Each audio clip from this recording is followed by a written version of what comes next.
So, ayan guys, meron tayong chicken dito. At imamarinate po natin siya with minced garlic. Meron tayong sesame oil. So, lalagyan ko po ito ng sesame oil.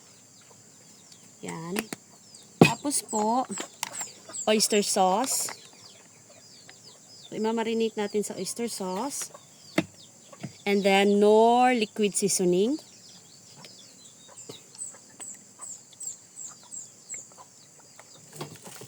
Maglalagay rin tayo ng black pepper. So, damihan natin yung black pepper. And then soy sauce. Nag-add din po pala ako dito ng 2 tablespoon of brown sugar sa salt. Hindi po napakita sa video guys. Soy sauce. So, ito ang ating chicken pandan. Tapos mamaya, irarap po natin to sa chicken pandan. And then, imimix lang po natin yan guys ng mabuti. Para po imamarinate natin to ng less than an hour to 1 hour. Para po manuot yung lasa. So, ganun lang po kasimple ang chicken pandan. So, depende sa inyo kung meron pa kayong gustong i-add. Pero yun lang po yung ingredients na alam ko na siguradong magugustuhan nyo guys. Sarap ito guys. Ayan, i-mix lang nating mabuti ang lahat ng ingredients para po manuot sa chicken. Pwede nyo nang i-marinate ito less than an hour tapos up to 1 hour para manuot talaga yung lasa. Dagdagan pala natin ito ng cornstarch guys. Cornstarch. Yun ang nakalimutan natin ilagay. Kasi walang ano sa kanya. Para meron siyang crispy thing, something coating. So, it's optional lang. Ako maglalagay ako. So, madulas. Let's see guys if I can do it by myself. So, it's very big.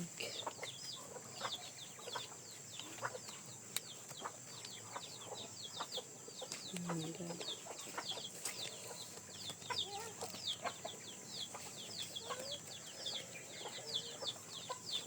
You can do the wrapping. Taga-ikot burutangan bong be.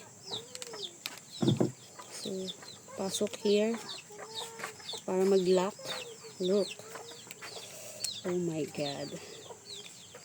That's nice guys.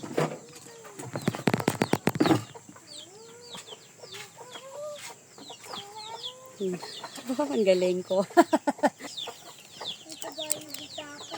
Criss-cross natin like that. And then, let's do it at the other side. Pasok natin here. So, at least para mag-lock siya. O, diba? And then, this one. Here. Ayan. Ayan mo pa niya, ano mo ni? Sa kulab. Maglagay tayo ng mantika dahil ipiprito na natin yung ating chicken pandan. So, maraming mantika dapat.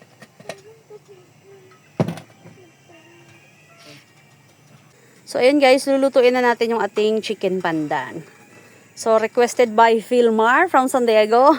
This is it. I hope Philmar you'll like it. The chicken pandan. Tayo.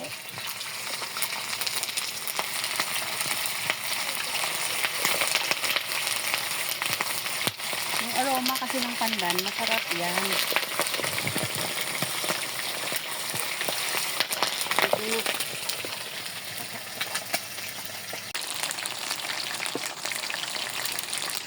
Dapat niya, ka bitong bitong Nabilin gani, kompleto man takon. Kaling may itong isa, dako-dako natakaan ko bilit-bit. Labing ko sa sunod. Ay, mabakal gani ko bago pa. Guys, balik ka rin natin. So, hindi naman ito naka-deep fry. So, balik ka rin natin ito. Open mo door. Bongga na din talaga ang aking cooking, guys. Hindi na ako magtayo ng restaurant. Be? Hindi yan ka? So guys, ito na. Hamuin na natin. Tingnan nyo guys, perfect. Ang ating chicken. Basi balaho ko sa may gabi. panamit ditan. Among cornstarch ang mag-bind, hindi siya matanggal kasi hindi ako gumamit ng toothpick. So ayan, ipiprito natin yung mga natira pa. Mas maganda pag maliliit lang para di kayo mahirapan. Ako kasi medyo may malalaki. So medyo nahirapan Isa tayo. pa, para isa na nakasalang ka rin. Ibagmay lang siya.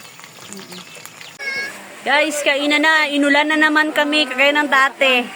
So dito lang sa Papag dahil sa labas umulan, hindi kami makakain sa outside.